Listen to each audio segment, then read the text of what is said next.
Tonight, the state of Texas faces an embarrassing predicament. A report criticizing evidence that led to the execution of a Corsicana man was supposed to be presented today in front of a state panel in Las Colinas.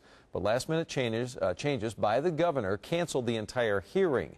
This report could ultimately force Texas to be the first state in the nation to admit it may have executed an innocent man. CBS 11's Jay Gormley has the story.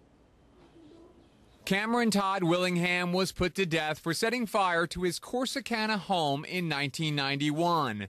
The fire killed his 3 little girls. A lot of critics have said that Governor Perry is covering up the execution of an innocent man. Willingham's execution is receiving national attention. At the KRLD studios, former death row inmate Kerry took to the airwaves, demanding that the state fess up. I believe the state of Texas and its people do care. I believe they do care about the execution of an innocent person. Cook was released from death row in 1997 after the evidence that convicted him of rape and murder was discredited.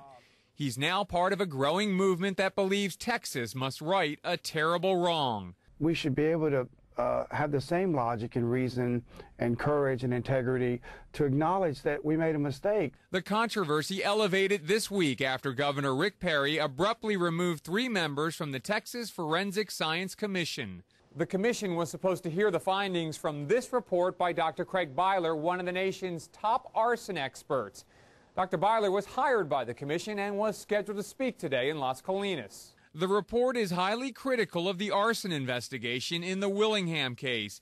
It concluded that it lacked scientific backing.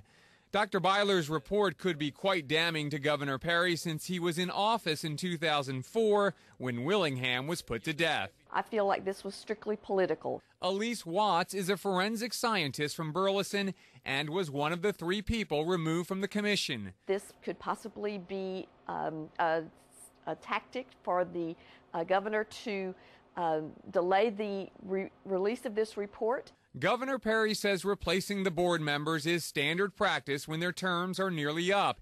His new choice to head the commission is Williamson County DA John Bradley, who has promised to, quote, let the facts lead us to wherever they do.